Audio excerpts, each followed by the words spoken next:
Humanianity, a new religious call. Humanianity, religion for us all. Humanity, now we all can see. Humanity, how much better we can be.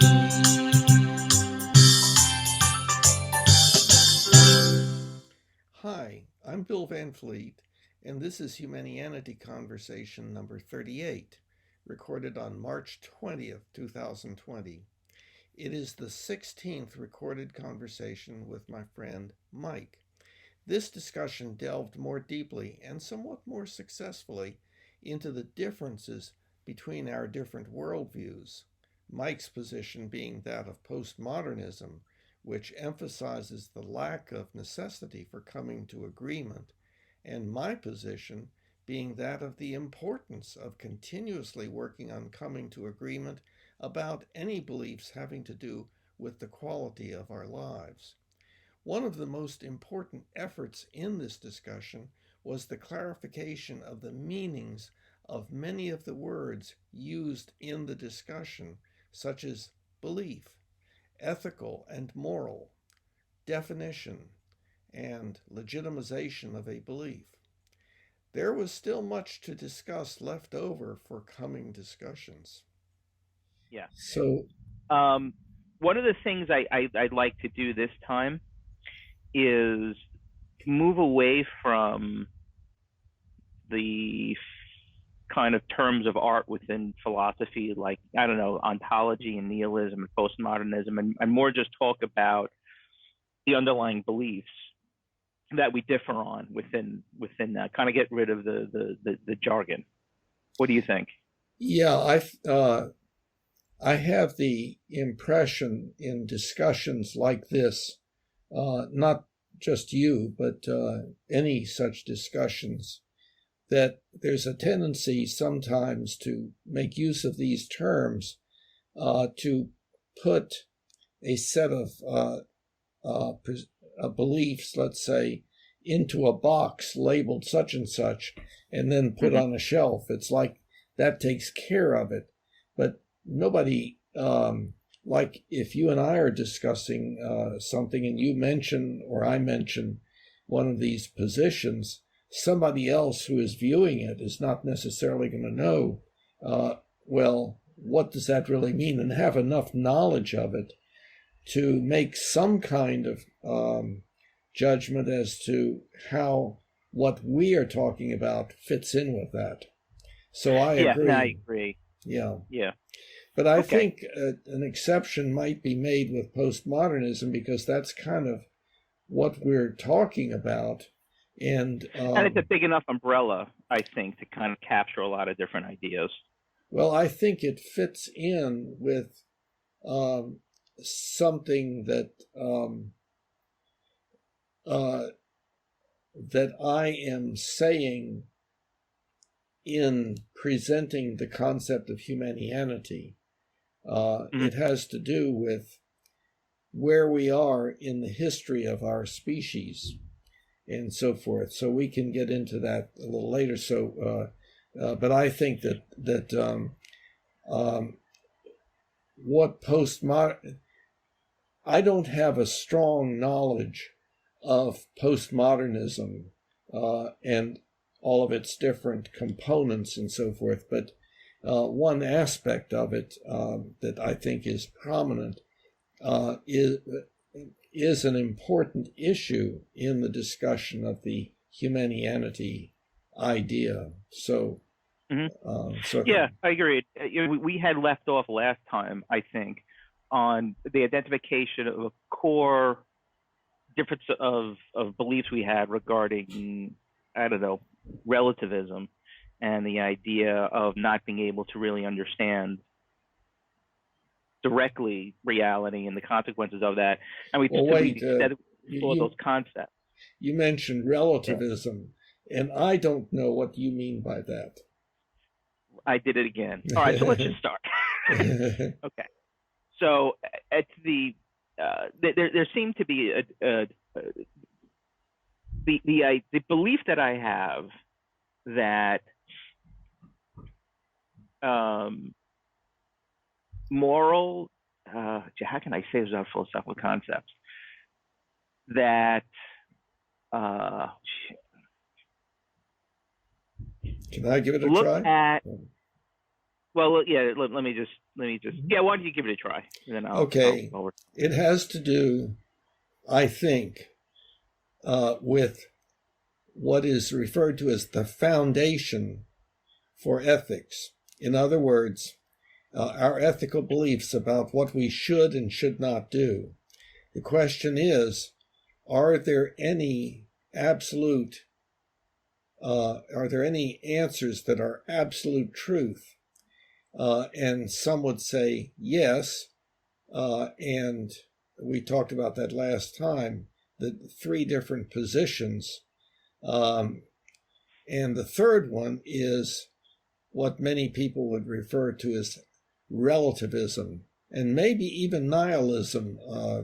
I'm not sure when you use that term, but at any rate, the first is that the foundation of ethics is that the way you know what you should or should not do is by obeying X, X being whoever or whatever is most powerful, ultimately like a deity.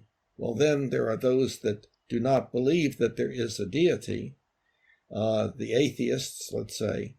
And so the people who have found their beliefs on the basis of obedience to the Almighty would say that atheists are amoral because they don't have any foundation for ethics. But the atheists, I think, generally say that's ridiculous. There is an absolute set of ethics that can be scientifically verified, that are inherent in the nature of the universe or something. But they don't demonstrate that.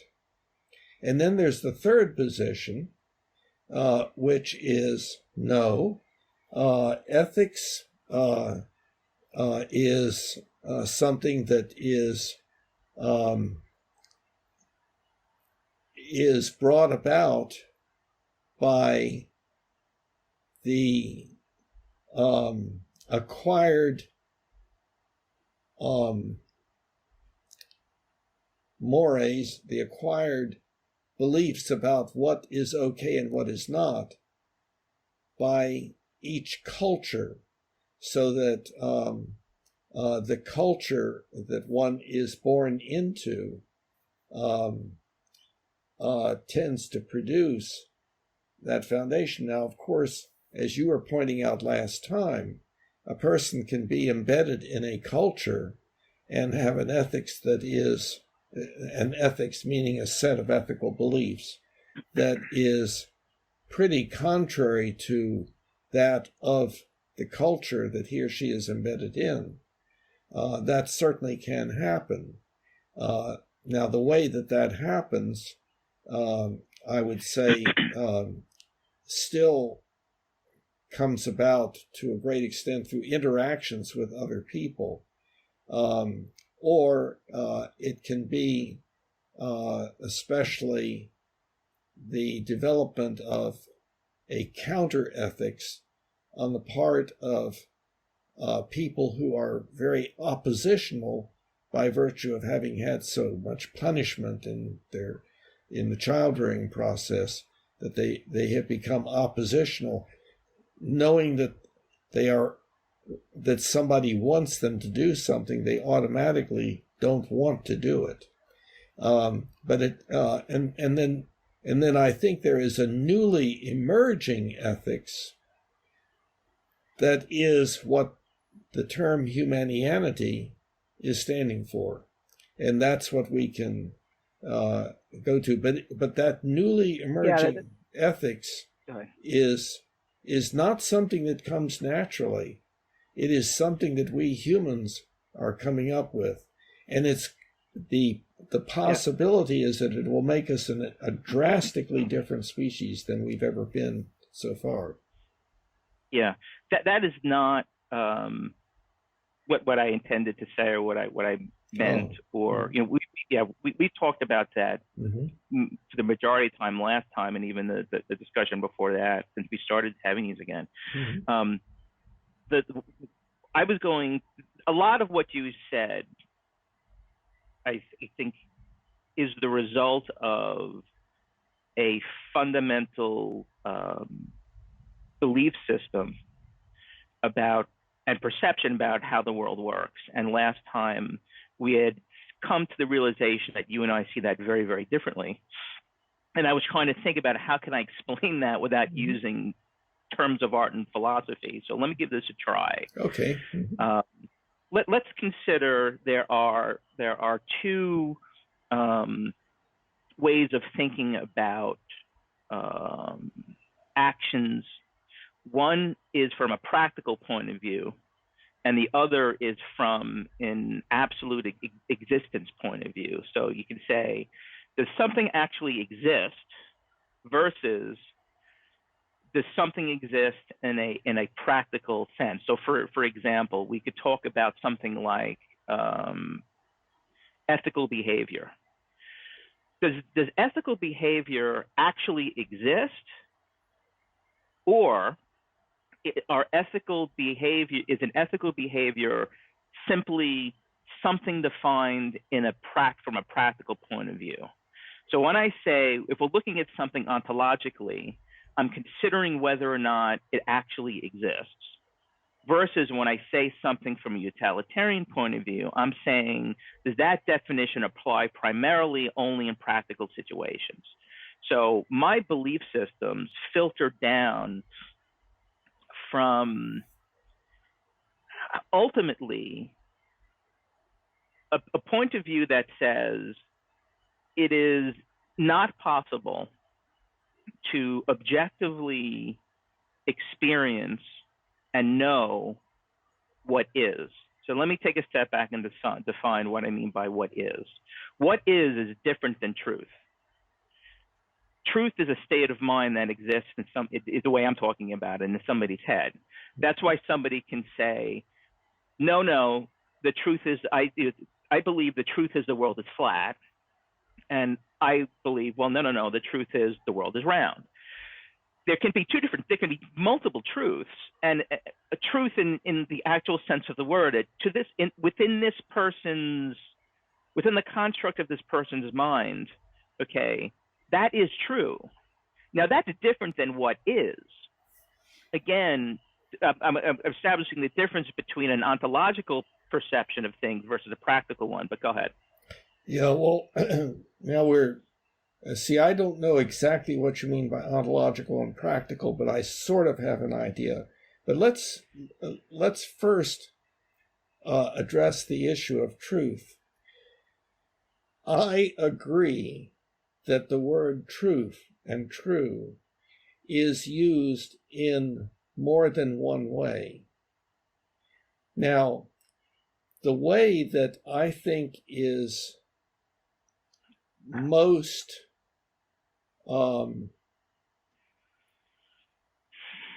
basic, or is the meaning that is the original meaning, so to speak, of truth, is that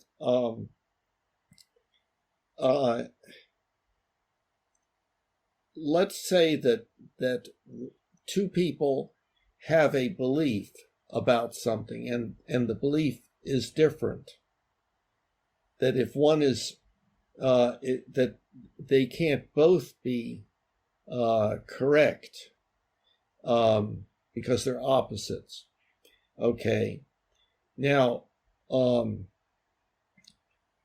the fundamental meaning of truth is that if one of those individuals' beliefs corresponds and is modeling correctly reality and the other is not, then the first is true and the second is not. Now, each person believes my position is the true one. So person A says, I think such and such is true. And then person B says, no, I think so-and-so is true. So that's one meaning. Now, I understand that what has happened, I believe, in postmodernism is that people have said, well, because there are so many problems produced by having difference of opinion, difference of belief, we'll just get rid of that by saying, well, whatever you believe is true for you, and whatever the other person believes is true for that other person. So we don't have to worry about truth. We can just go ahead and live our lives and so forth.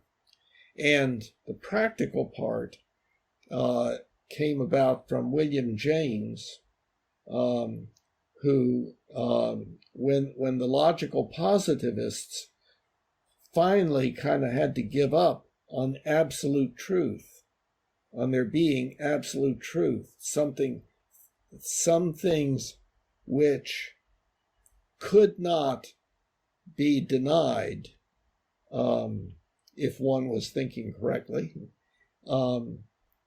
then William James came through with pragmatism and said, what is really important is what works. So if this belief works, that is, in other words, acting according to it, gets accomplished what you want, and you don't make mistakes, then that's all that's needed. And then the postmodernists, in quotes, not yet labeled as such, said, yeah, that's right. And so if something works for you, then it's true for you. And if something works for me, it's true for me. So that's just, it's whatever is practical. Now, does that sound right or wrong? And that's in my first book, by the way. Yeah, I think historically I would identify postmodernism kind of arising and the switch around Nietzsche and the philosopher that came right after. He was like the transition period. But more importantly, again, let's stay away from the terms of art and stuff like that. Okay. You had mentioned that people's truth is correct if it reflects reality. And I think that's a place where we really differ, because my perception of things means that, which I kind of described before, that is what you said is true, that, I agree, rather, that truth is correct if it reflects reality. But that's only for a very small subset of items where people have accepted an objective third-party definition, usually on the basis of some kind of evidence, like E = mc squared or the Newtonian laws of physics. For the great majority of subjects that really, I think, is the heart of what we're talking about here, how to avoid PSDED and get more joy, contentment, and happiness. Most of those subjects, because of how I perceive the nature of things to be, there cannot be an objective third party, and there cannot be an objective third party definition. And that has huge implications on the need and the ability to come to agreement. Because there is no truth. Objective third party, So an objective third party definition would be, I believe the world is an example. I believe that, let me try to take something with Newtonian physics. I believe that when I push a ball, that I impart something to some force into the ball that makes that ball move. That's what I believe. And there's a certain term of that in physics. They believed that for a really long time until Newton came along and said, well, no. You're imparting a force onto the ball, not into the ball. And that force puts it in motion, and it stays in motion until another force is acted on it. So we have these two different beliefs. And then we can say, Newton says, well, I can prove this to you. Let's both try to go to the moon. I bet you if we use my belief system, we can go to the moon. And if we use your belief system, we can't. So actually, Newton gets us to the moon. This other concept of motion doesn't. And we can come to the conclusion that, what I believed was right and what you believed was wrong. So that third-party objective definition is typically a measure. It's science in many ways. There's a basic linguistic problem here that I think we need to address, and that is you're using the word definition, I think, in a way that is different than the way that I use it. And we need to clarify this. A definition is a definition of a word or phrase. And what it is just an agreement by people as to what they will mean by that word. It does not have to do with anything being true or false. That's a totally different thing. The ball can be defined using the word ball and so forth, and energy can be defined in certain ways, but that's not, the definition is not a belief about the world. Right. It is a way of modeling the belief. Correct. That is what I meant. Using words where the words then have to be defined. So let me go into more detail, and that I think will help you identify what the definition is here. Okay. The objective third-party definition in one of them in Newtonian physics. What does that phrase mean, please? Objective third-party definition. That sounds. It means that these two people, one that believes that I import a force onto the ball, and you have this other person which believes in Newtonian physics.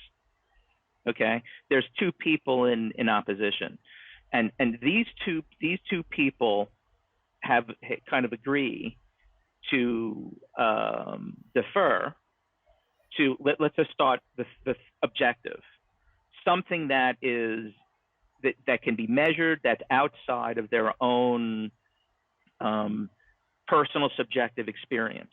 So like they take some kind of measurements. They're using some kind of mechanics to take measurements. That's what I mean by objective. What I mean by third party means that they are not the people.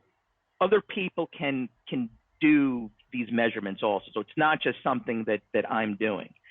So in the context of what an objective third party definition is, in Newtonian physics, it's force equals mass times acceleration. So I can say no, but that's the problem. See, what is happening here, it seems to me, is that you are equating definition with belief. And that no. Let me finish. So the third party definition, the definition of the laws of motion is best put in place in an equation. Force equals mass times acceleration. The fact that I believe, let me finish, Bill. The fact that I believe in that equation and that equation is true, is what is of substance in the debate between these two people. But the definition of that action in nature is force equals mass times acceleration. That is not, in my mind, a definition. That is a belief.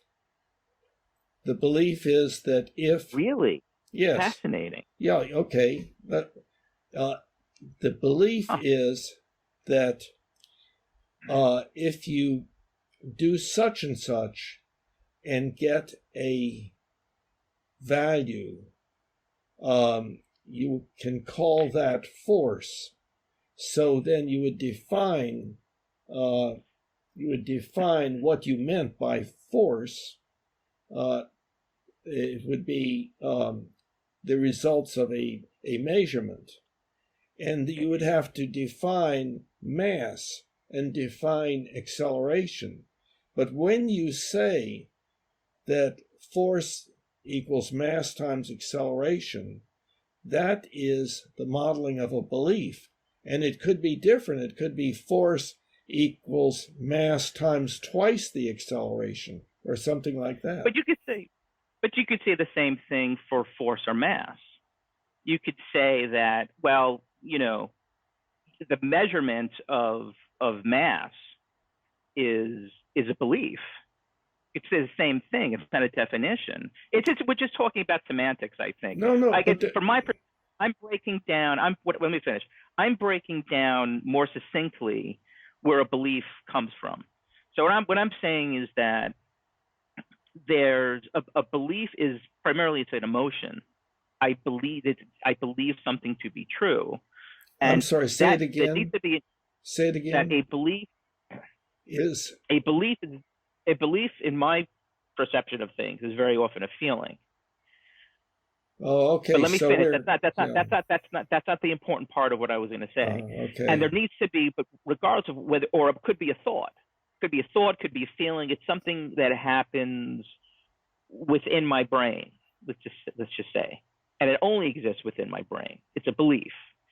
There needs to be some object of that belief. So when I say there's a belief and I believe in a certain definition, I'm just going a little bit more.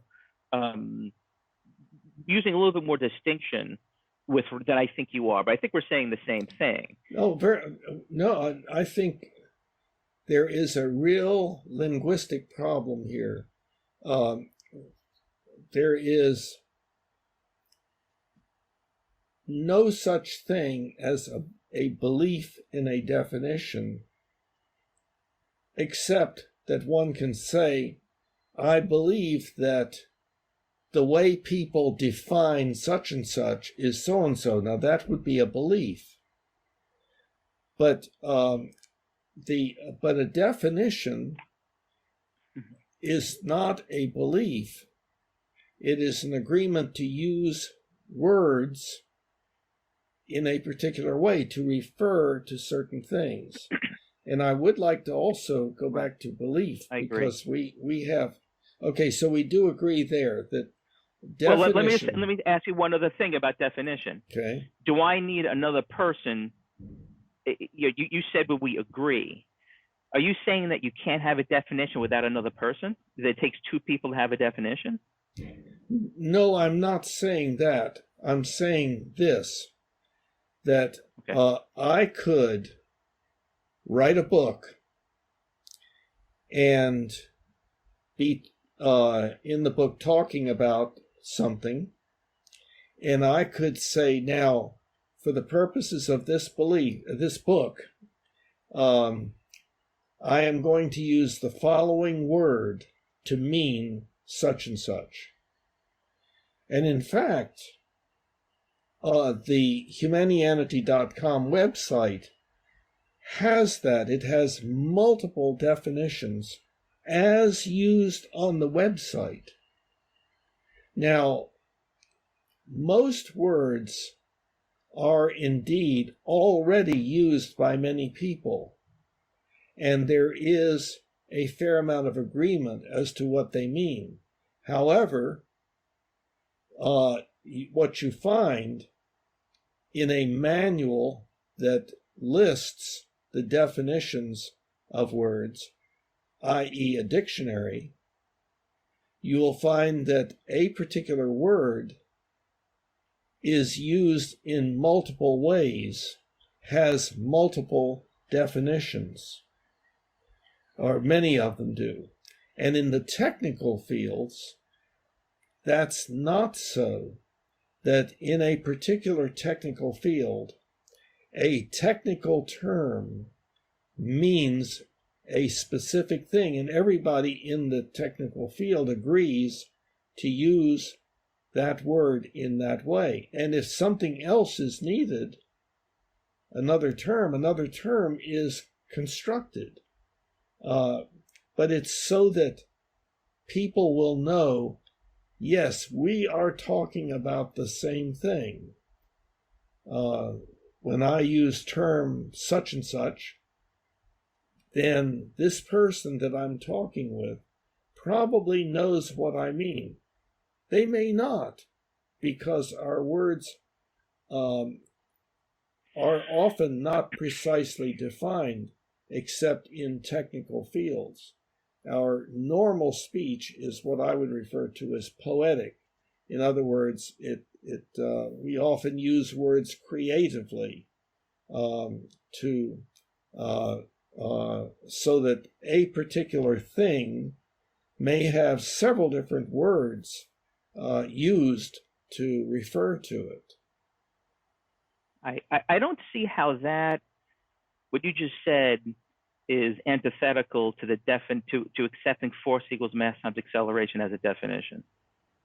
Because force equals mass times acceleration is a hypothesis that a person may believe. It is a statement, not in words, but in mathematical symbols, but that's still that's a modeling of the belief that if you measure the force and measure the mass and measure the acceleration, you will find that they will always adhere to, the results will adhere to this particular equation, not F equals M2A or M3A, but F equals MA. That's a belief. That's not a definition. So let's take, your postulate is that F equals MA is a belief, but let's take the term M, mass. That is not a belief. Is that what you're saying? Well, there are some complications. It depends on what is meant. Let's try to break that down. It's a good question. A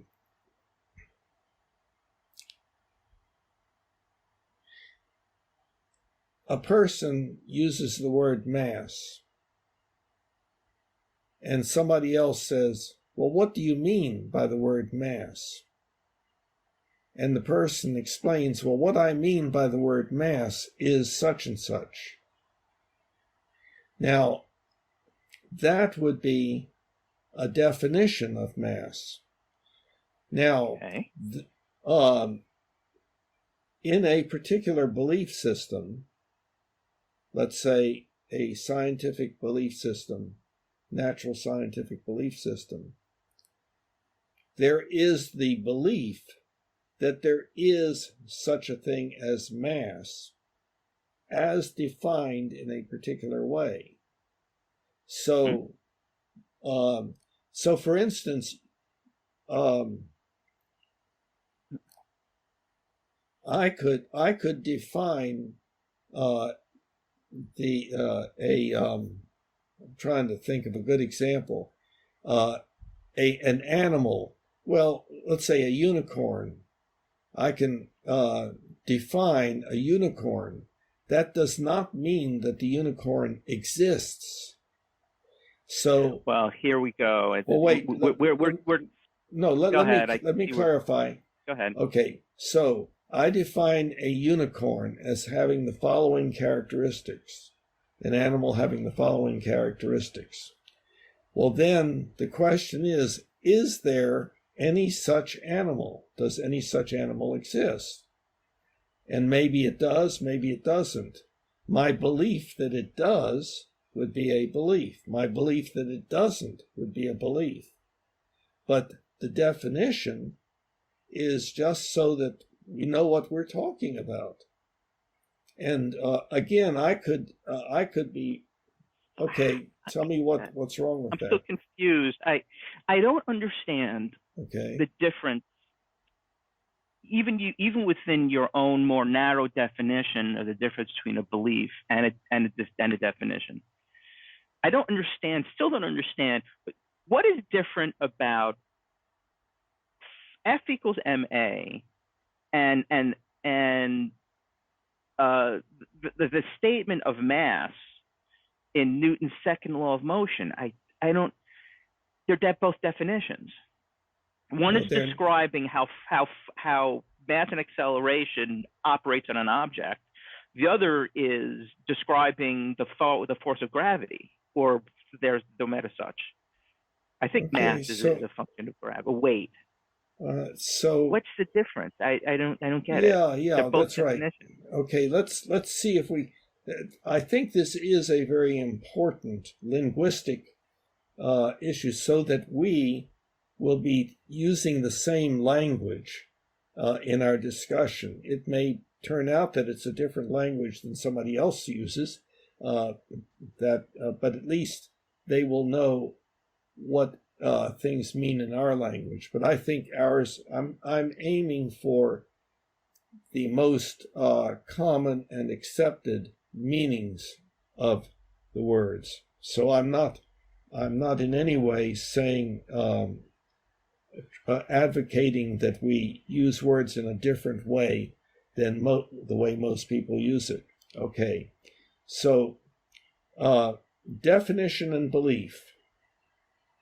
We're having some difficulty in agreeing what the meanings are of those two things. Now,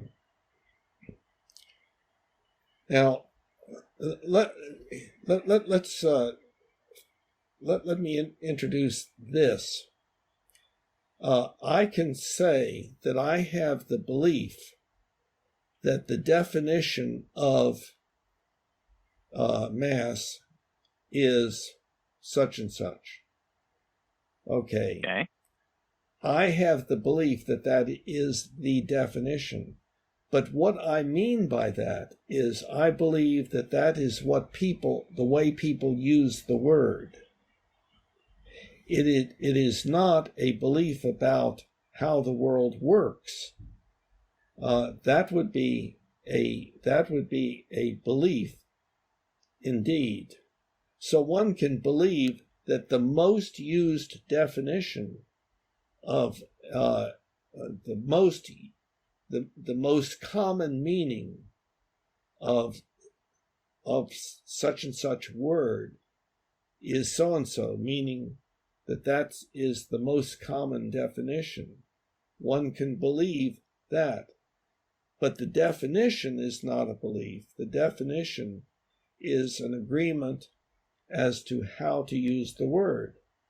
And indeed, I can propose a definition in something I'm writing that nobody reads. I'm sorry? So that implies if the definition is an agreement on how to use the word, then that kind of almost by deduction means or by rather inference, you have to have another person in order to have a definition. Well, because the definition is an agreement. No, okay. That represents something. I understand what you're saying, and let's clarify that. That's really not entirely so. Right, that's what I wrote it up. Okay. Again, let me use the example. I'm writing a book, and in the book, I say, I'm going to make up this new word, and the meaning for the new word will be such and such. That will be its definition. Now, what happens is I die, and the book is never published, nobody ever reads the book. But it was a definition when I wrote it. So somebody else agreeing is not a necessity. So what people do is they propose definitions, and by the proposal they say, I propose that we use the following term to mean the following thing. So whenever we use that term, what we are meaning is this stuff.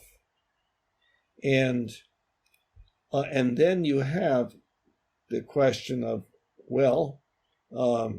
see, when I was writing that book that never got published, I was writing it for other people. And so I was saying, okay, so this is how I'm using the word. So the person reading it would be, unless they had some motivation to do otherwise, they would agree inwardly with the use of that term in that book for the purpose of that book. They might say, well, that's a bad definition because it is ambiguous, let's say. They could say that. But let's go ahead. Okay. I'm just wondering if we. But the definition. I just want to take note of it. Just want to take note of the time. I have a hard stop today at 6. I can't go till 7, and we're getting caught up in definitions. I propose, in order for us to move forward, let's just use whatever definition you want. So I'd like you to help define what I mean when I say this, so we can go back to, or would you rather change the subject of this discussion on the difference between, beliefs and definition? I'd be willing to do that too. Well, I hope that I'm in hopes that I have clarified how a definition is not a belief. We haven't. I think that. I agree with that. Okay, good. You believe in a definition. There is. You have a belief in a definition. I'm sorry? You have a belief in a definition. Well, I advocate a particular definition, meaning I advocate that we use this word to mean this. And I've done that. I have advocated that we use humanianity as a word to refer to a particular thing. But so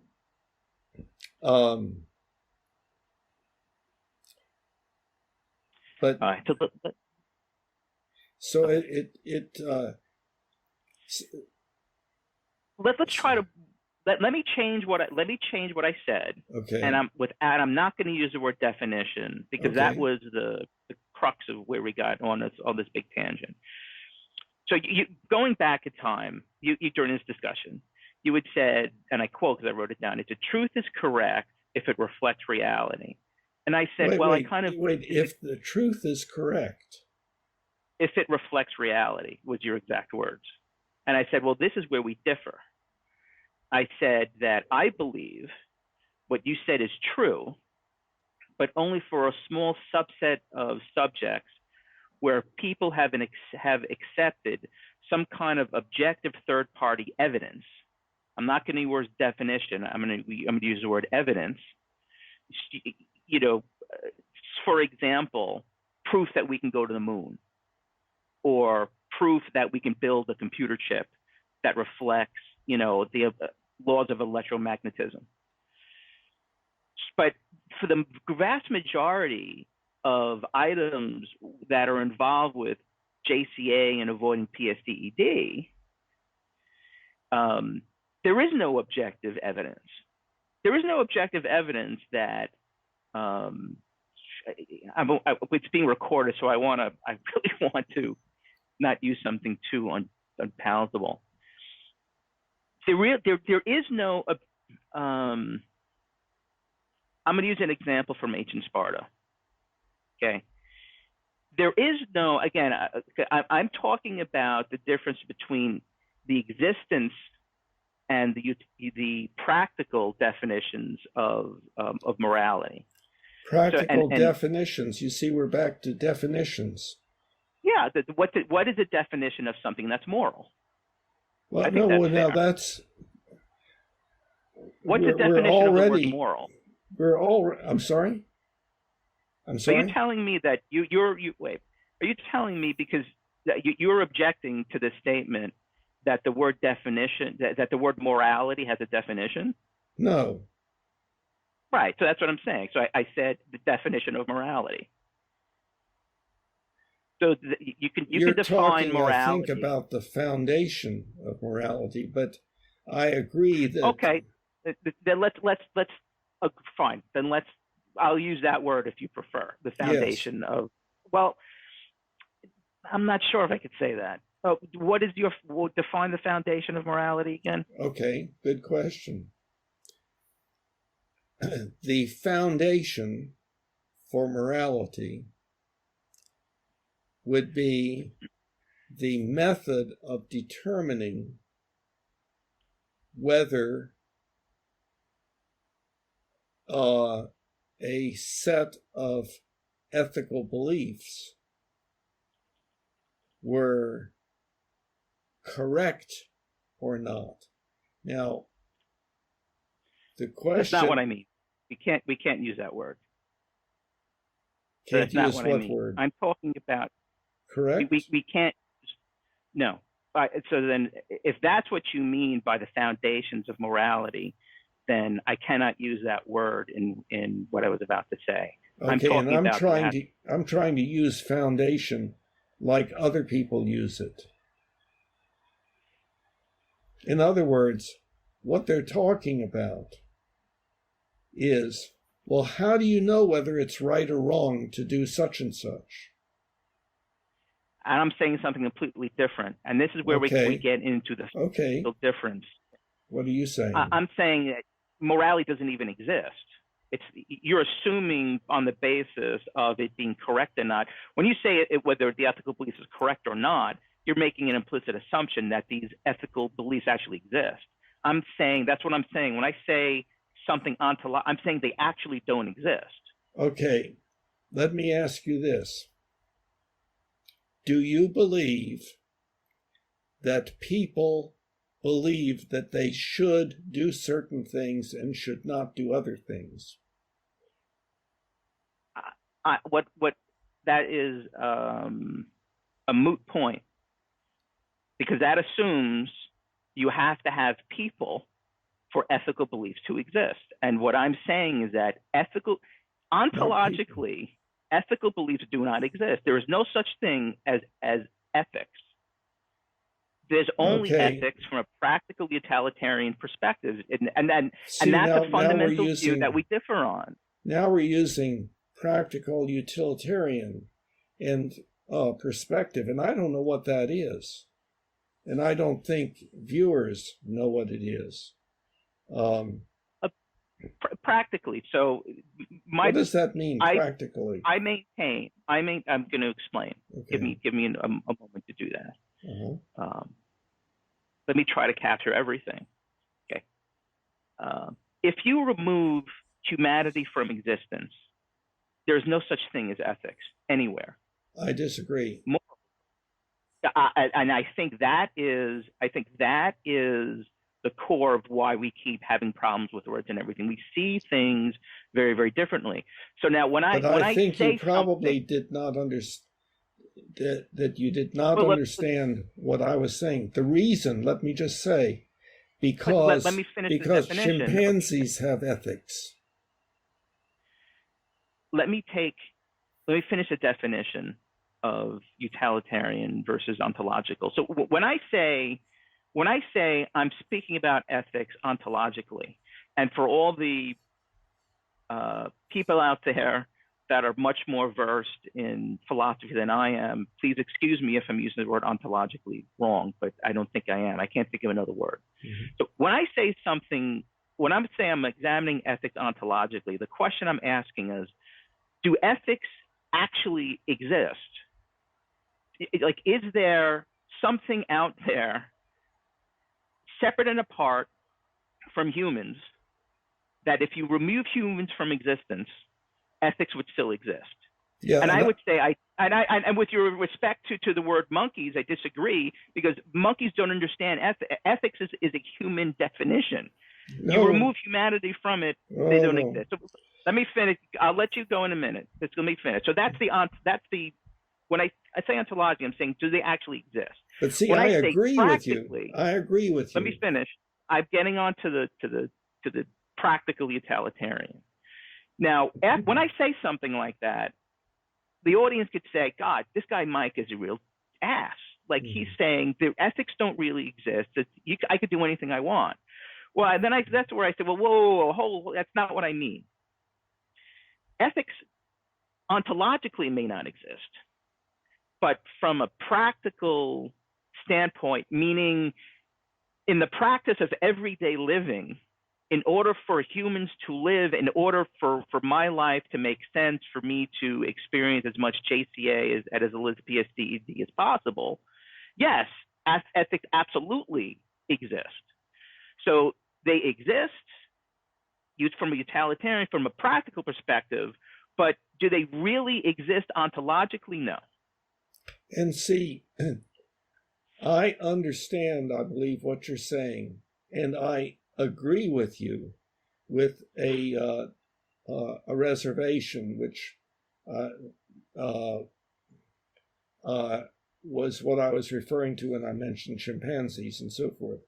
But I agree with what you're saying. And that was, remember the three positions that I was talking about at the beginning of this? That there's the group that says, yes, ethics is the obedience of a higher power. And then you have, well, those people who believe there's no higher power, but they believe that there is ethics in the universe, like what you're saying. And then there's the third. No, I'm saying it doesn't exist. No, I know. It doesn't. Okay. I know. Doesn't. But you were referring to that. And then there is, so it has to do with the foundation for ethics. In other words, the question is there an absolute right and wrong somehow in the universe? And if so, how is it determined? Well, and I agree with you that no, that does not exist. That ethics is something that exists within a culture, and humans are not the only social animals on this planet. There are many other species that are social animals, such that they develop a culture, which means that certain behaviors are positively reinforced and certain behaviors are negatively reinforced. That the infant of that species comes into the world and has tendencies to do certain things, but those are changed by the culture, by mother, by parents, by family, by the group, etc. It is the reinforcement, positive and negative, of behavior that leads to chimpanzees believing, I should not touch that female because that female belongs to alpha. Bill, I'm very curious. Mm-hmm. I hope you don't consider this an aside, but do you understand the argument that ethics are actually a part of nature? What's the argument for that? I mean, it just makes absolutely no sense to me. I agree with you. But do you know what the argument is? Well, yes, one argument. Well, the argument, the nature of it is that the person, the atheist generally, presents something and says, now, don't you agree that that is wrong? And if a person says, no, that that's arbitrary, then they put themselves in a position of being shamed and disapproved of by the culture. So, for instance, it would be like, well, so don't you believe that the killing of children is absolutely wrong? Okay, if you say, well, no, then you're in trouble. You see, Right. And so now the one that comes to mind, I believe, is Sam Harris, who says that no, it's objective that if you imagine the most horrible suffering that could be brought about and the most wonderful experience in life that could be brought about, would you not agree that avoiding the most horrible suffering is the right thing to do? So if you disagreed with that, somebody would say, boy, stay away from that guy. Person. Yeah. You see, so I understand. So it's an ad hominem argument. Yeah. Okay. So the argument for there being an absolute truth in the area of ethics, the argument is really a procedure that shames a person into agreement or causes a person to agree to avoid social disapproval. Okay. I understand. I appreciate that. I almost could. I'm not surprised at something like that. So continuing to your point,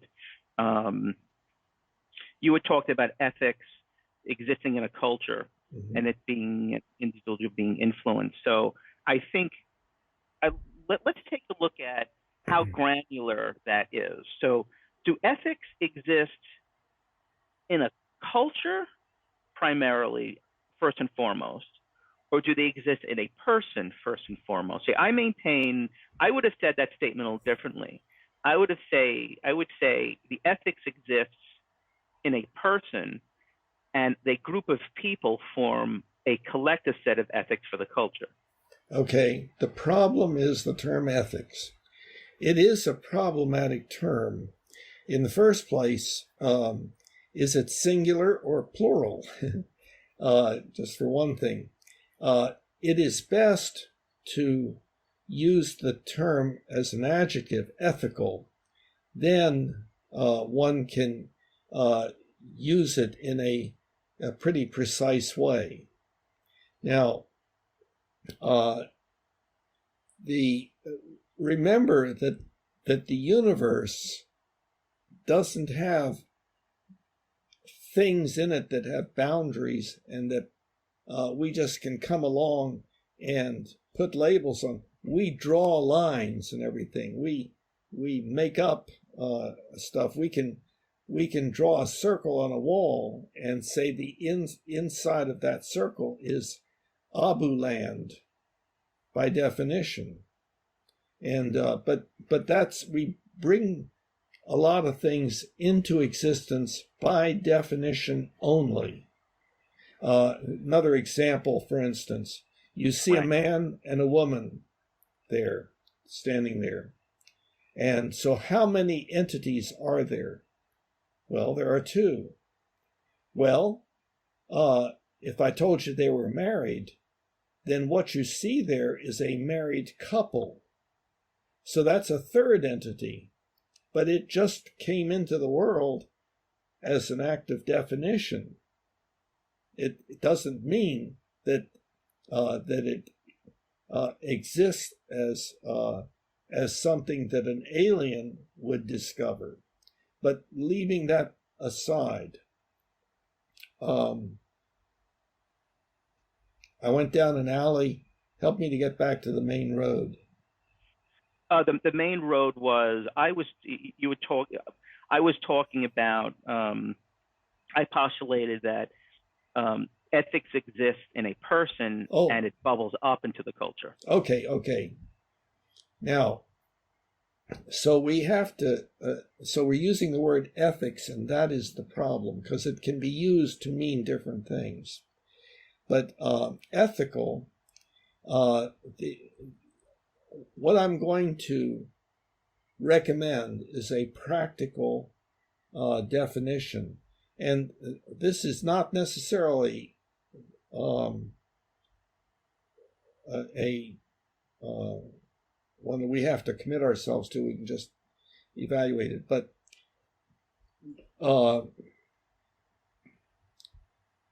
we have. Well, there's this fundamental concept that all the rest of this is built upon, and that's belief. And I think we need to go back to that. We will need to go back to that in a minute. But assuming that we don't for the moment, an ethical belief is a belief that such and such should or should not be done. Or an ethical belief is a belief that oneself or others should or should not do something. So that gets into the use of the word should. And of course, as we talked about last time, the use of the word should has more than one meaning. One meaning refers to ethical beliefs, but then there's another use, like according to this map, it should be right around the corner. That's an existential belief, a belief about existence, about what exists and how it works and so on. So now, if we talk about ethical beliefs, we have to first recognize that we have huge number of beliefs that never even get put into words. Let's clarify. I'm driving down the road and I turn the steering wheel to the left or counterclockwise, and the car turns left. Well, my belief when I turned the steering wheel was that the car would indeed turn left. And you know, they've constructed vehicles where if you turn in that way, it turns right, just to, and it takes quite a while for a person to relearn, that.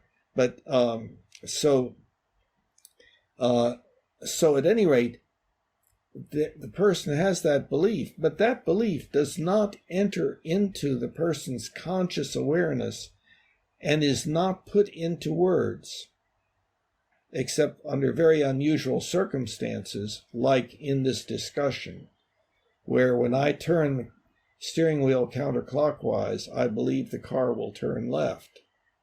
Okay, so I'm verbalizing it. When I'm driving, it's not even a conscious thing, and you are moving all the time.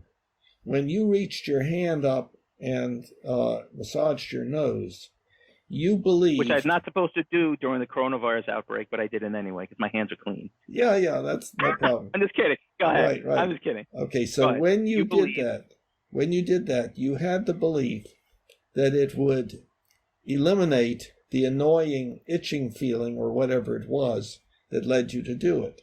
But that belief was in no way modeled by sentences. It was not even conscious. So every time we do anything, we have an anticipation, a prediction as to what will happen when we do it. And that is a belief. Now, for many of our beliefs, we linguistically model them. We put them into words. And the way you can tell that is sometimes a person will say, this is a belief. What do they say? I believe that da da da da da da da. And the da da da da da da da is a sentence that is modeling what that person says they believe. But they can also say, I do not believe da da da da da da da. So that is saying that they do not have that belief. So we have to make a distinction between the modeling of beliefs in form of words or mathematical equations, F equals ma. We have to. I could go on a. I disagree with something you said, and I could go on a tangent, but I don't know if I should. I think it's going to be too much of a tangent, but maybe for next time. Well, can you say what it is? Just this example, okay? And you said you have a belief that the scratching your nose is going to relieve the itch. Mm-hmm. Right. That kind of implies a very conscious. No. But it's not. No, that's my point. The vast amount of our beliefs, the manifestations of our beliefs, right. They're not consciously acknowledged. That's why I think I could think we could have used a better example, but I'm gonna delete this because I think it's important. For 99% of things, that's true. Okay, and I would our beliefs say are conscious, unconscious, a lot of them. Oh yeah. Agreed.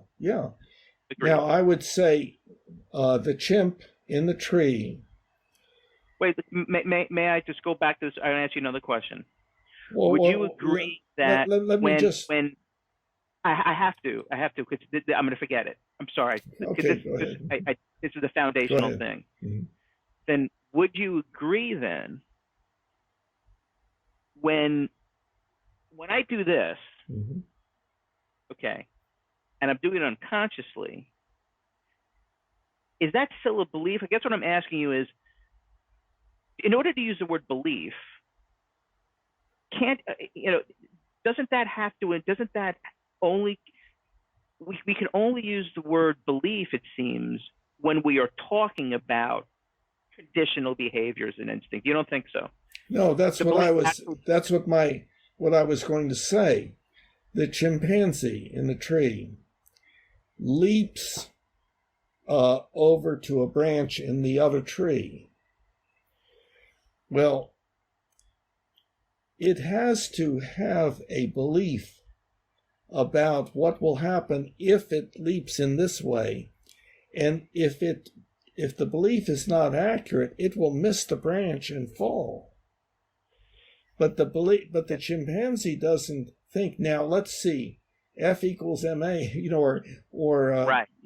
Has no. It just does it. But it is produced by the programming in the brain that is put there by experience. The brain learns every time I do this, such and such happens. And of course, we know that superstition can occur, but the vast amount of what we do, we have learned to do by virtue of our life experience that came before that, where we've done things like it and have developed a belief that, for instance, you say hi to a person. You have learned that behavior has a beneficial effect, usually. Of course, sometimes the belief is inaccurate. You say hi to somebody and they misinterpret it or something like that. Yeah, I guess, and this is where I don't want to get too much of a tangent, but I'm just wondering if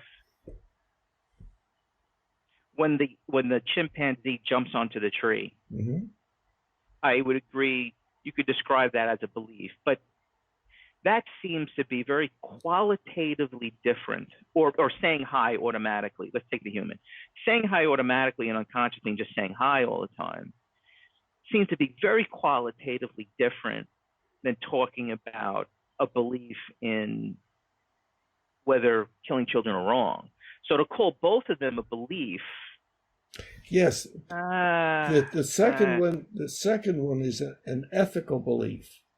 I have been talking about. Forget the difference between existential. I know. Let me use an Bill, we talked about the difference between existential and ethical beliefs.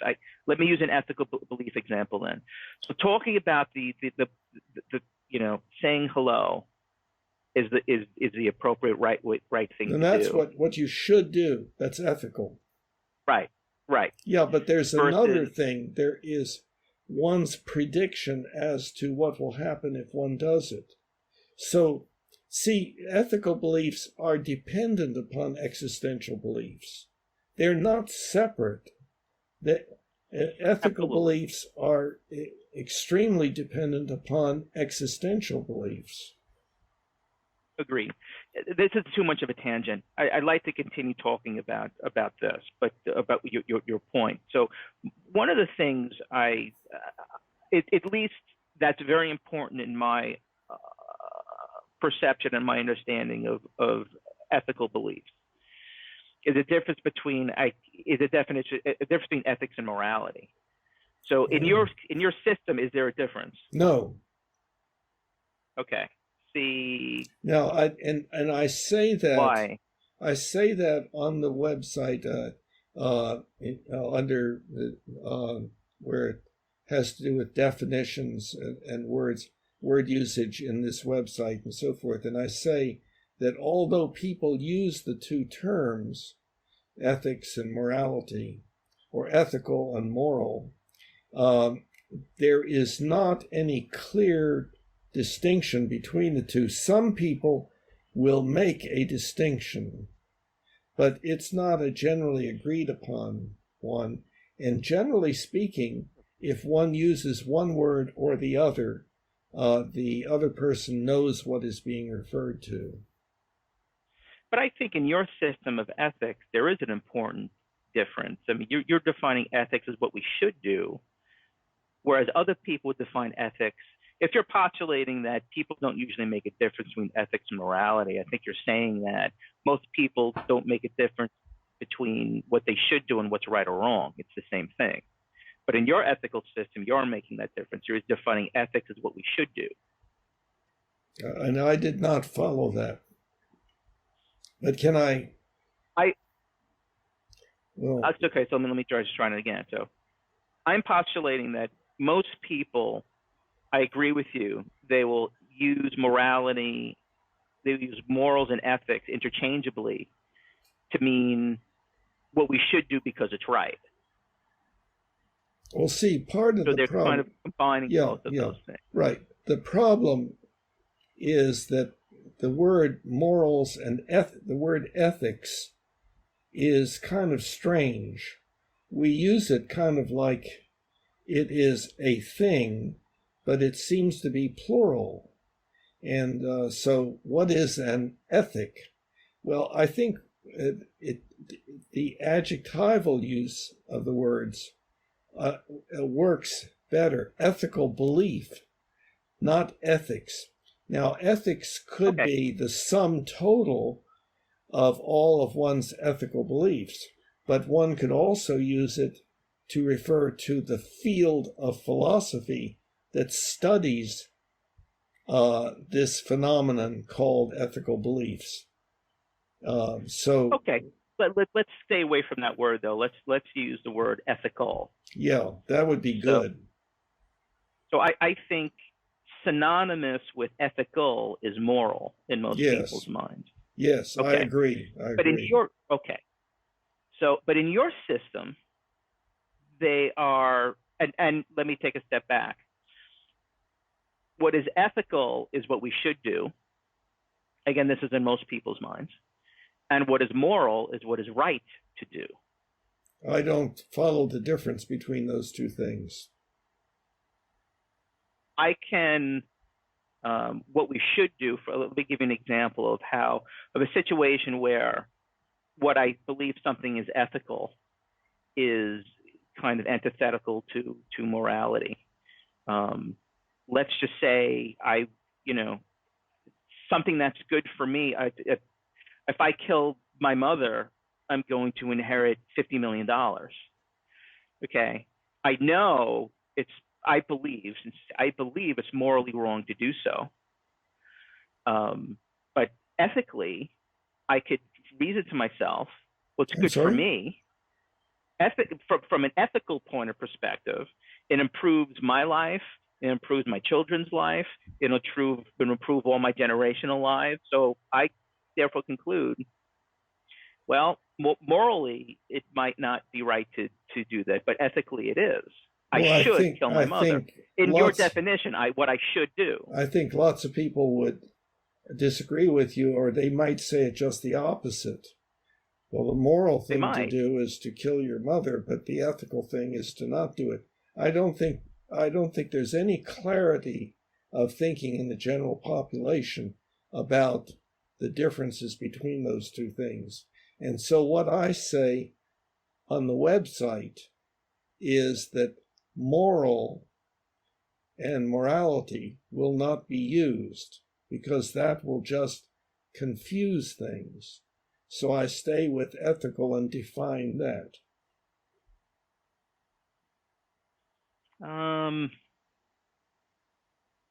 The thing that is giving me pause about that is that I do believe, right, wrong, or complicated or not, or ambiguous or not, that the basis, people believe at least, the basis of their ethical decisions, what I should do, is made on some kind of moral idea that they have of what is right. It's based on their ethical beliefs. The beliefs are what they believe are the right things to do. But you're defining ethics as what we should do. Yes. Yes. Well, should means there are other ways of modeling linguistically an ethical belief. You could say that it is what I should do, it's the right thing to do, it's the morally right thing to do, it's the I believe I've actually listed a bunch of statements on the website that all reflect the same thing. But in your definition, it's definitively impossible to do anything you believe is morally wrong. No. Okay, let's clarify. Okay. Like you pointed out, you have hypothetically, not actually, the existential belief that if I kill my mother, I will inherit $1 million, and that will make myself and other people happy. That's an existential belief. Mm-hmm. The ethical belief, and so that would motivate you to do it. But you have an ethical belief that you should not do it. And that produces... Why? Wait, that produces a motivational state to avoid doing it. Now, it depends, oversimplification, but it depends on the relative strengths of those motivations. My wish to have the $1 million and to make people's lives better is strong. If I didn't have any other belief, that's what I would do. But I have the belief that it is wrong to kill, let's say, that it is wrong. Why? Wait a minute. But that's my point. That's where morality comes in. No. That's a separate issue. But we're staying with this for just a minute. Okay. Then we'll get to that. My belief that I should not do it however that belief has been acquired, produces a motivational state that can be weak or strong. Philosophers have used a term for it called the, quote, ethical sense, but it's really a motivational state. If I believe I should do something, that makes me want to do it. That's a motivational state. If I believe I should not do it, that makes me want to not do it, a motivational state. Motivational states are modeled most readily and easily by the word want. I want to do this. I don't want to do that. It means that that's an urge. So the ethical urge or ethical sense is that is produced by the activation of the belief I should do X or I should not do X.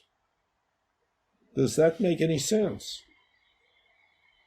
In part, but I think it leaves out, it doesn't answer why. Yeah, okay. And that's where I think that's right. That's right. That's a separate issue. I agree with you.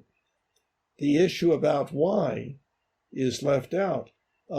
You could say the same thing about I believe that killing my mother will lead to my getting $1 million. I could ask you, well, why do you believe that?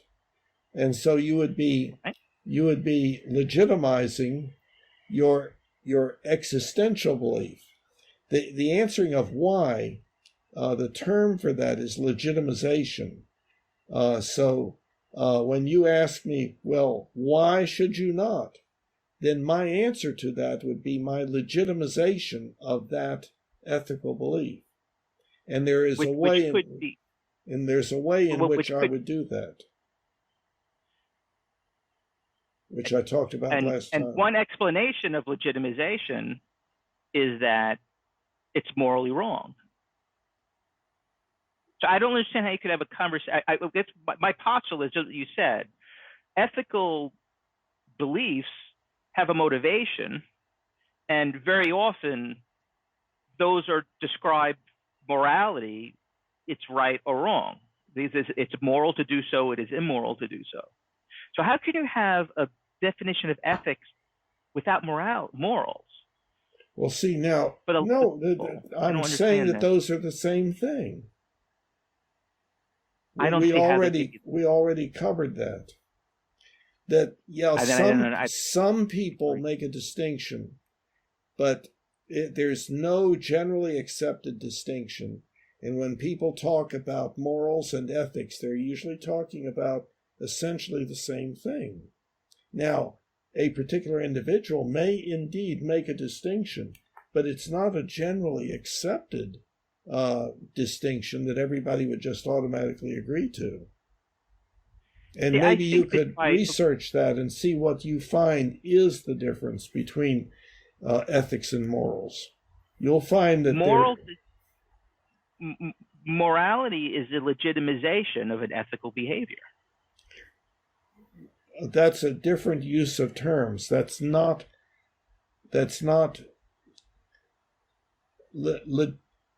Well, maybe the way you're using it is the same, but I can't tell.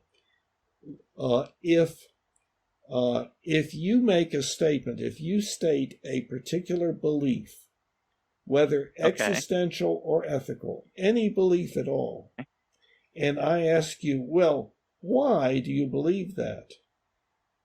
Then you would give an answer that would describe why you have that belief, how you arrive at it, and that you would expect me more than likely to agree with, and I might or I might not. See, but that's what, and that act, that explanation is called legitimization. On the website, that's its term, legitimization. So why are we using the word morality instead? Why are we using this word legitimization for ethical beliefs and not using the word morality? Like I said before, and say on the website, the problem is there's no general agreement of a particular difference, and it would just add confusion. It would just add confusion, because then, oh, well, you're talking about morals instead of ethics and so on, and there goes the whole discussion. Yeah, but it seems that firstly, the same could be true about ethics. Nobody agrees on that either. Okay. But you still use the word ethics. But moreover, I think you're failing to model it's the way everybody makes an ethical decision. They say to themselves, gee, is this right or wrong? Yeah. And failing to account for that is kind of like missing. You're missing half the equation there in thinking about ethics. I don't understand.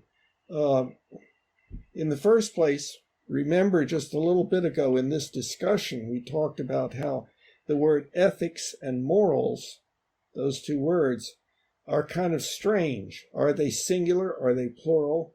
What do they refer to? Ethics can refer to that branch of philosophy that studies how we achieve ethical beliefs and so on. Right. Or ethics can mean our whole set of ethical beliefs. But the adjectival use, ethical, the use of the word ethical, is a lot less problematic. But I still don't understand how that changes anything. So let's just use the word ethical. Okay. So when I'm deciding whether my behavior is ethical, I am saying to myself, is this behavior right or wrong? Is it moral? Okay. There's a subtle different use of ethical. When people say such and such is a thing, some behavior is ethical, they mean that they have the ethical belief that that's the right thing to do. So they will say it's the ethical thing to do. But that is a change in the use of the word ethical. That's a different meaning for the word ethical. The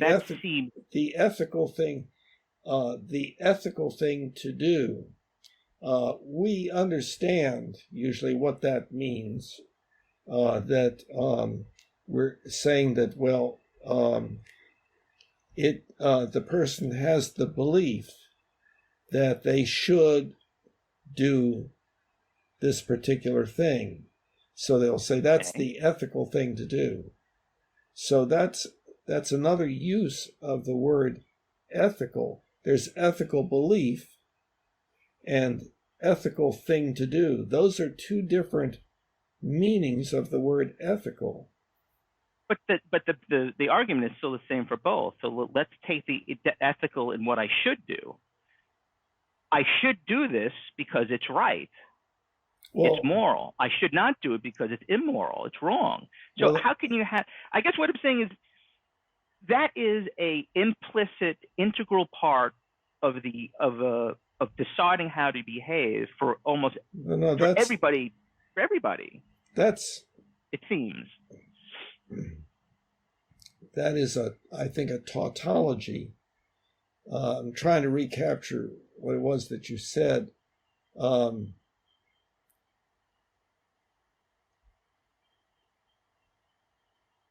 I can't bring it back.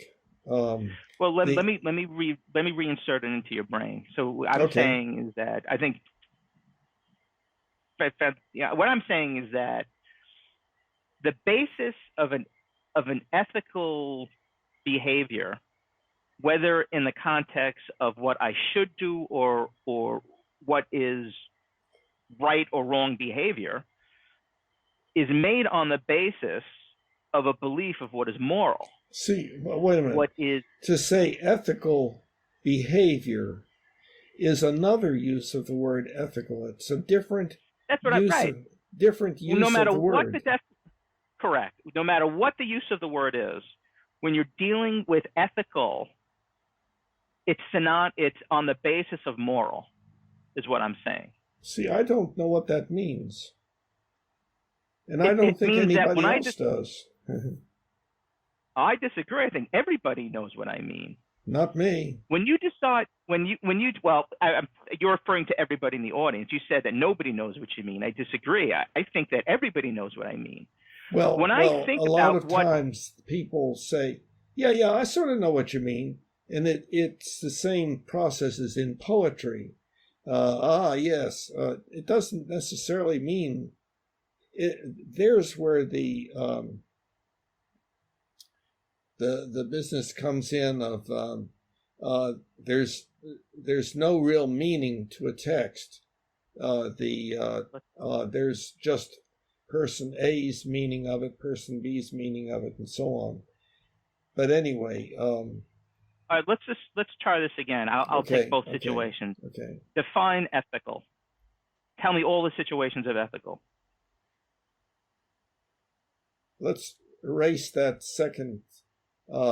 Define ethical. Okay. It can have multiple definitions. It can refer to multiple different things. So if it is used as an adjective preceding the word belief, ethical belief, then it is a belief about what one should or should not do.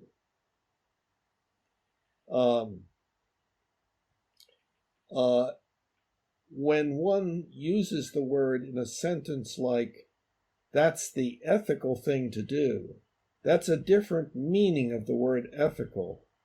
That's meaning that you should do this thing.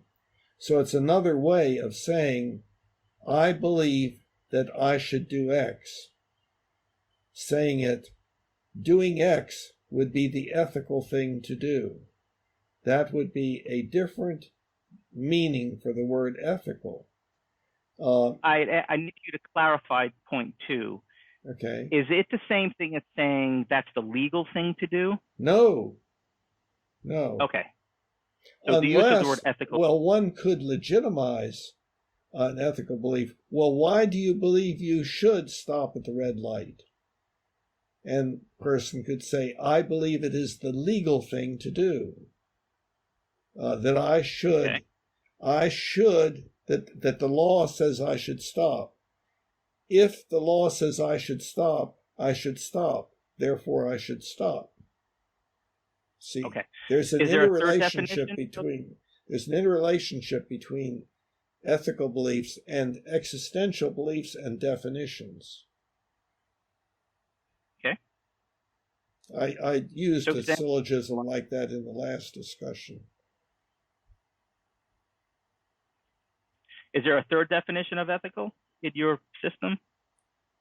Not in my system. I'm not talking about in my system. I'm talking about the way the word is used. Okay. So in both of those definitions of ethical, and there may be there are a third. I think ethical studies, for instance. Ethical studies would be studies of ethics, studies of the ways in which ethical beliefs are arrived at and what those ethical beliefs consist of. So that would be a third use of it. See, that's the problem. Take any particular word, and it can be used in multiple ways. Right. Except in technical fields. So I could take these 3 definitions and make a strong case that the motivation for I don't know if the right word is here because I know you're a stickler for words. I'm going to just use that. The justification. Legitimization. For each of these 3.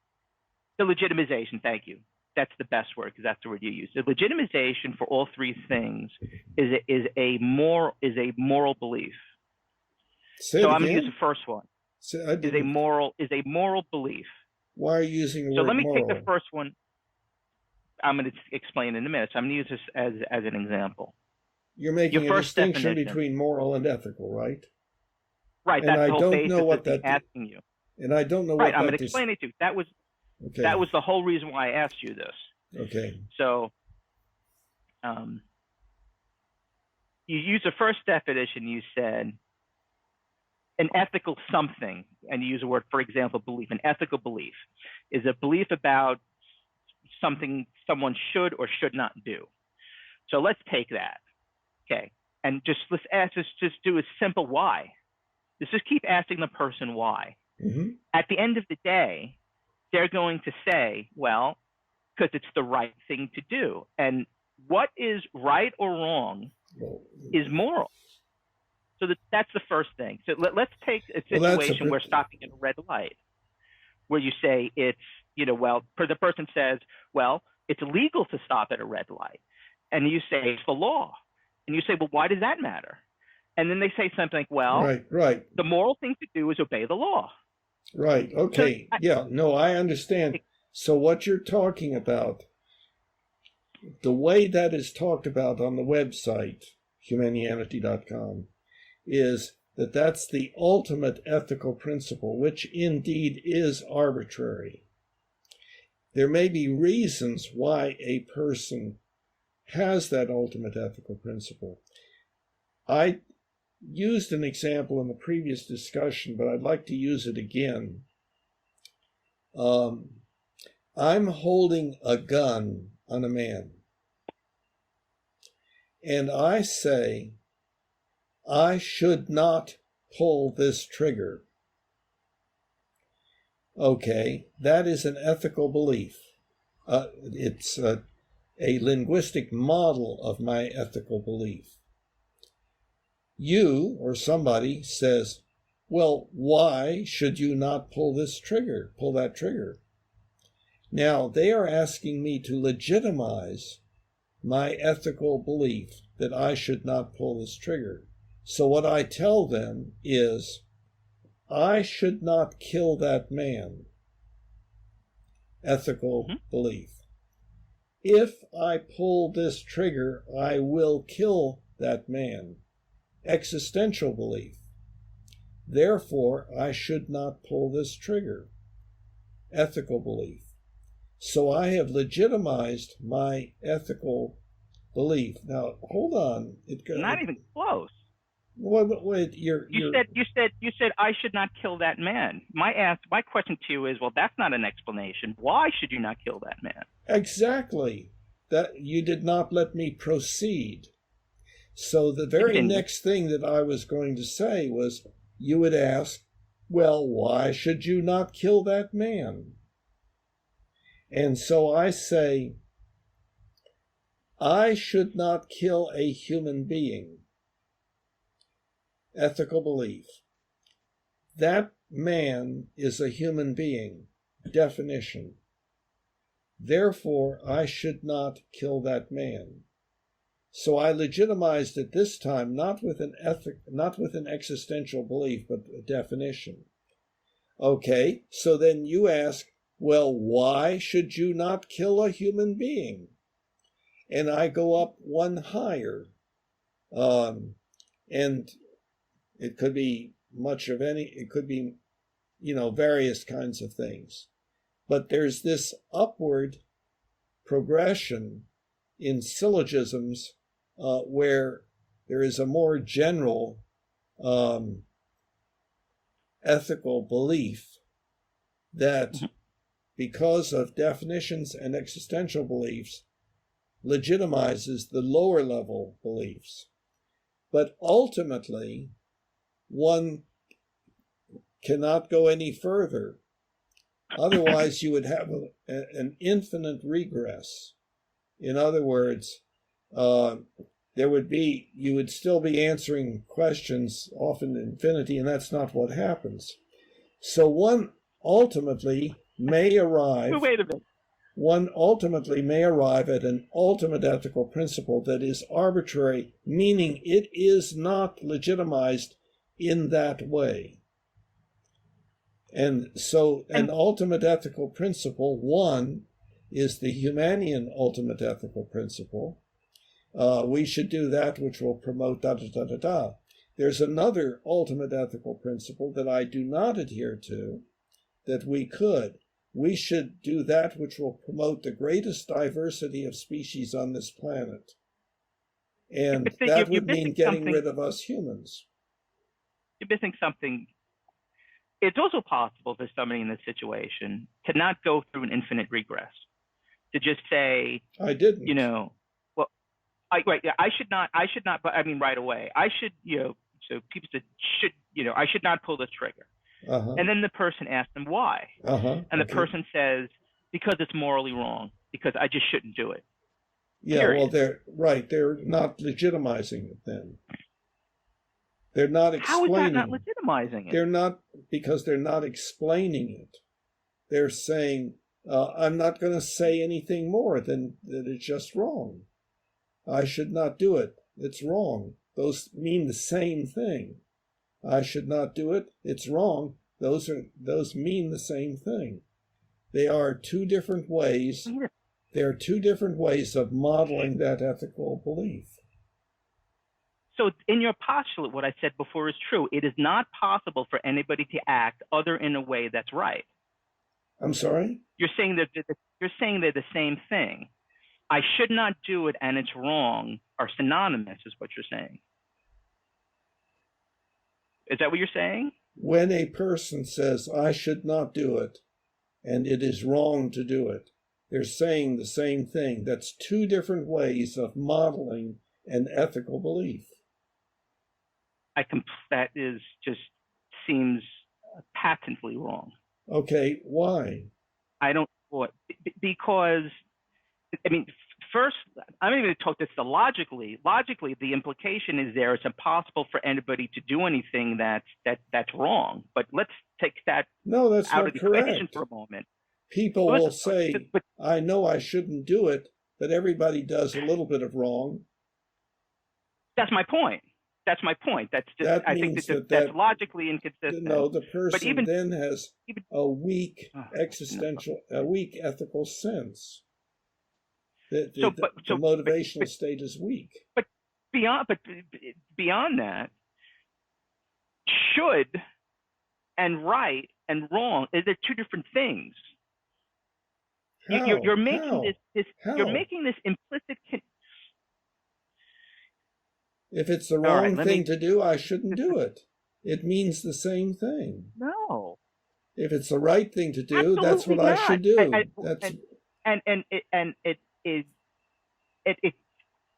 I completely disagree. I mean, okay, that implies firstly that implies a very, very narrow definition of right and wrong, and a very narrow definition of what should and should not.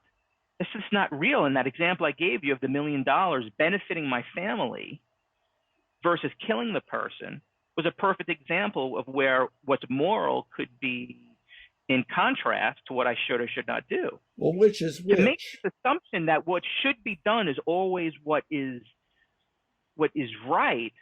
This is exactly the difference between my perspective of a more modern than this may be the difference of it. This may be where the problem is.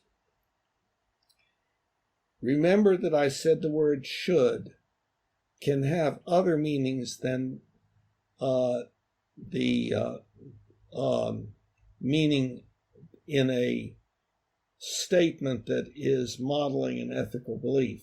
An example is, if according to this map, it should be just around the corner. That's an existential belief. So you could say, if I kill my mother, I will get $1 million and I will be happy. That would be an existential belief about what will happen if you do such and such. But that would not be the belief about whether you should or should not do it. But on the other hand, you could say it that way. You could say, in order to get that $1 million, I should kill my mother. That's an existential belief. That's using the word should in a sentence that is modeling an existential belief. In order to. Should implies in order to. and in order to accomplish such and such, and if it's in order to accomplish the right thing to do, then we use the word ethical to describe that. Yeah, now, I think this might have to do with a real practical, I don't know what you want to call it, but this real difference of the way we see the world. And for me, being somebody who is more, to use a term of art, postmodern in nature, I see this completely differently. What is the complete difference? It seems to me. It seems to me that you are saying should, an ethical belief of what I should do is synonymous with what is right. I don't get that. People generally say, I should do such and such. It's the right thing to do. Or I should not do so and so because it's the wrong thing to do. People almost every moment of every day say, I have type 2 diabetes and morbidly obese. I should not eat 5,000 calories a day in this pizza pie, but I'm going to. Okay, yeah. People often do what they believe they should not do. Now, that's a real interesting. Wrong. No. It's what they believe is wrong. That is a real interesting case, because there is where you could say that it would be either ethical or existential, and that I should not eat such and such because I'm diabetic. That could be an existential statement, meaning that it will make my diabetes worse. But you could say, well, maybe you should make your diabetes worse. We don't say that. So the other one is, I should not do it because I should take care of myself. And, well, why should you take care of yourself? Well, because then I can make the world a better place more easily. I can do more good in the world around me. Well, why should you do that? And so on. So that's an ethical legitimization. I should not eat this thing can be, I should not, in order to protect my health. And if you believe that you should protect your health, then you can say it's an ethical belief. But you could say, I should not eat this if I don't want to make my diabetes worse. Maybe I want to make my diabetes worse. Maybe I want to do that. Then I can get on disability or something like that. So again, the problem is linguistic. The problem is we have different ways of using words. And when we don't recognize the differences and become more technical in our speech, then we just recite our poetry to each other. This is not poetry. This is almost logically inconsistent. You're stating that I should not do X is synonymous with it is wrong to do X. Is that true? Is that what you're saying? Not necessarily. I should not turn right because the store is actually to the left. That would be an existential belief. Let's take in the context of ethical beliefs. I'll get to existential in a minute. We're not going to have time to do that. I should not slap that person in the face because it's wrong to do that. I believe it is wrong to cause suffering on the part of other people. Well, why do you believe that? So,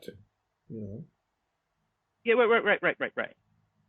So therefore, it seems that I cannot do anything. Definitively, you're saying I cannot do anything that I consider to be wrong. And that's just patently not true. People do that all of the time. No, let's go back to what I said earlier.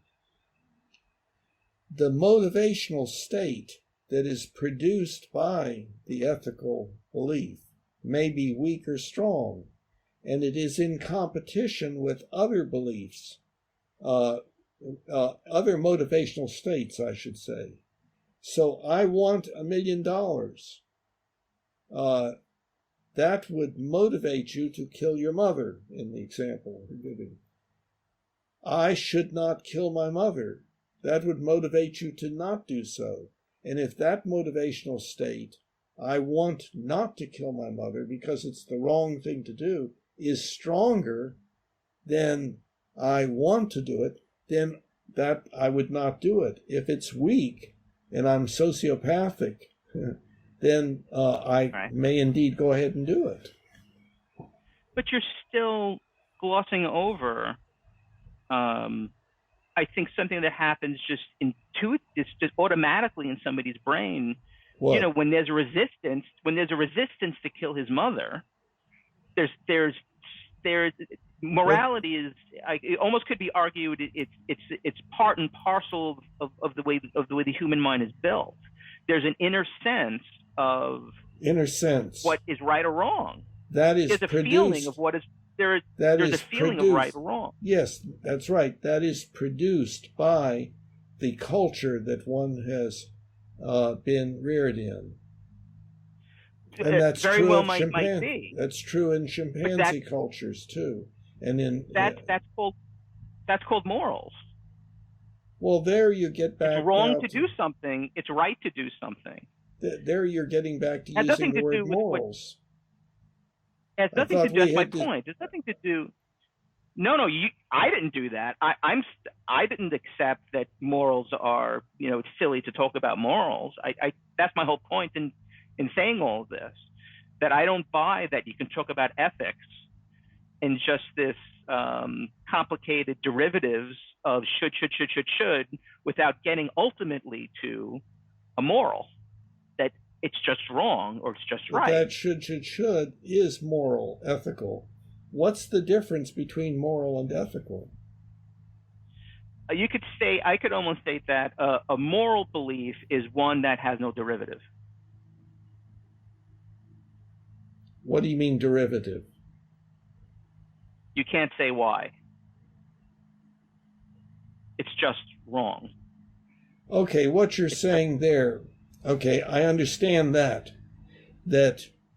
a lot of our ethical beliefs we have and we cannot legitimize them. We just have that belief and the feeling. We don't know how it was acquired. It was acquired probably in the first year of life, and we have no memory of that. And we have not reasoned it out. We have not studied it. We just feel like it's the wrong thing to do. No, that's not. I don't think that's true for most adults in many situations. Why is it wrong to kill an unborn fetus? Well, that gets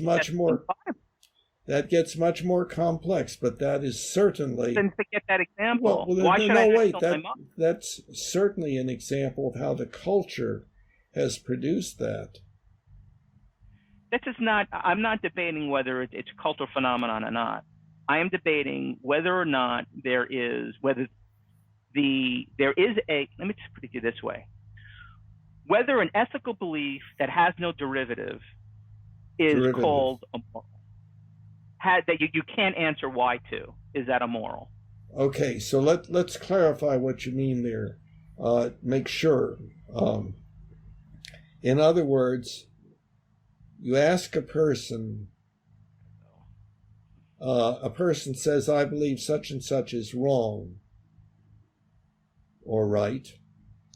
And you ask them, well, why? And the person says, well, I don't know. I just believe that. And that is certainly... No, they don't. Well, I don't know if they say that. I say, they know why. They say, no, I know why. It's because it's just wrong.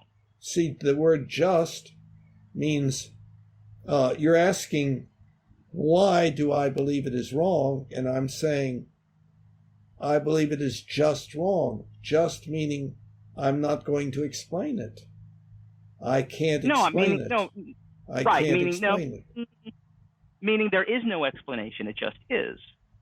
in that person's Christians don't mind. have an explanation But if for God, the person goes to their religious organization and they study and so forth, the person eventually will give you a reason, and it may be different than in another religious organization.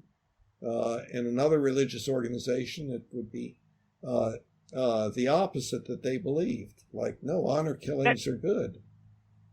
Well, that might be true, but we're talking about within the within the experience of the person. The person is saying to you, not, well, it's just true, or I think it's true. They're saying, no. It is true. My mother is a devout Christian. She will, and if I ask her, why should I not kill somebody to make $1 million? She's not going to give it. She's going to say, because it's wrong. And I'm going to say, well, why? She says, there is no, it's just wrong. It's so just she's wrong. saying it's wrong, that period.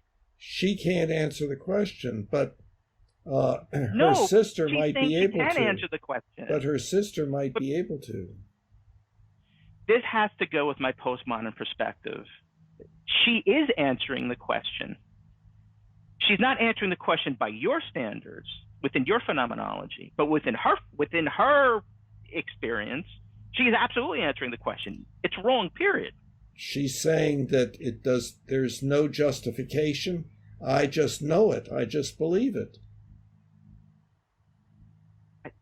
No, I don't think my mother would say that. She would say it's wrong. And believe me, I have had this conversation with my mother a million times. And sometimes it's like talking to a brick wall. When I say, so you're saying you don't believe in evolution? And she says, no, it has nothing to do with beliefs. Evolution is wrong. And I say, what are you talking about? I believe it's right. And she's like, well, no, you don't understand. Evolution is wrong. And it's like what I came to realize is within her phenomenology, evolution is actually wrong. That's when I'm saying truth. You mean ethically wrong or existentially wrong? In that scenario, I'm talking existentially wrong. Yeah, okay. But absolutely ethically wrong also. And on that note, Bill, I hate to stop now. It's 6. I got in trouble last time for going till 7. I have to go. I have to take care of my daughter.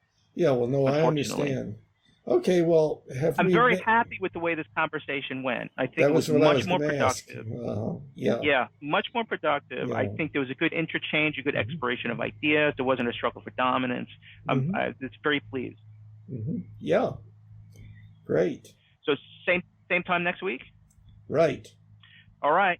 And please stay well and stay careful. You too. Bye-bye. No, we'll do. Take care, Bill. Bye-bye. Bye-bye.